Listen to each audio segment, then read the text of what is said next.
Ni riwruok mano mabende kelo kanyakla jogo mabende chiwo yedhe e kuonde thieth kata lab techs kaachiel kod riwruok mano mabende kelo kanyakla nyamrerwa. Odiochieng' mano ma kawuono ne olimo od thieth ma Jaramogi Oginga Odinga kendo ne giketo kokgi e ogirimiti mano mar biro tiyo kanyakla. Ne otelnegi kod Laktar Joshua Clinton Okise mano mabende en jata chenro makojolo e kar thieth mano ma Jaramogi, kama bende ne oluwo ni okang' makama en mano mabende biro bedo kabero kendo jiwo chenrogo mago mag thieth e od thieth onogo. Having an open door policy and even inviting us to have this discussion. Public health officers are the first link they link the community and the healthcare facilities. And therefore, our role here in the facility cannot be underscored. We do IPC issues, that is infection, prevention and control issues.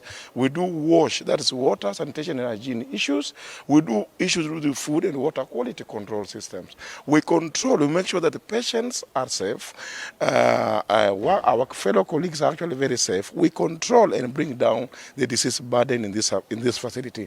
And therefore, I want to thank the CEO, and I also want to kindly urge the President to continue. We want to thank him because he's actually shown a very good interest of supporting public health intervention in this country. But we're actually urging you, Mr. President, and the entire Minister of Health, let's ensure that we invest more because public health officers are not community health promoters.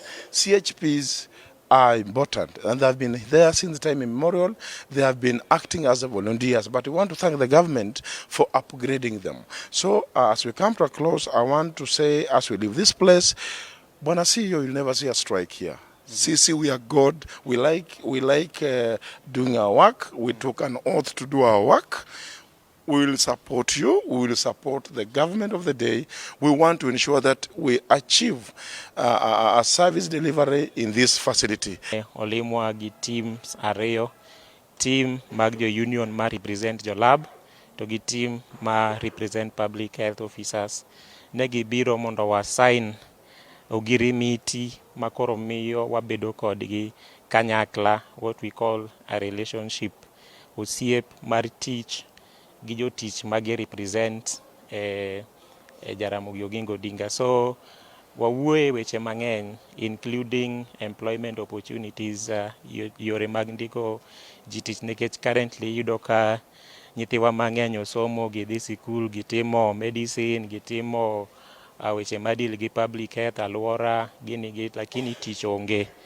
Koro wa discuss ways ma kaka wan jok mondike government wanyalo bedo piny mondo wang'i kaka wanyalo manyo opportunities ma jowa maonge opportunities mapok obedo employed kaka ginyalo bedo employed. To Jaramogi ka wasechako nekech nitie program ma sani wan go iluonge ni Jaramogi Oginga Odinga Teaching and Referral Hospital JOTRH Mashinani program. Program ni biro miyo wakelo on board various nurses, public health officers to gi cadres mamoko mondo watem dino gap mantie e sector mar onge mar tich e Kenya ka. Koro ok wadwa ni wa complain ne government ok employ, wan be wadwa ni wakony government in terms of creating job opportunities. Koro mano e gima waromo kawuono kendo wageno ni osiep mwaloso kawuono gi Public Health Union biro dhi mbele maber chakre kawuono ka gibiro bedo ka giwacho issues machandogi.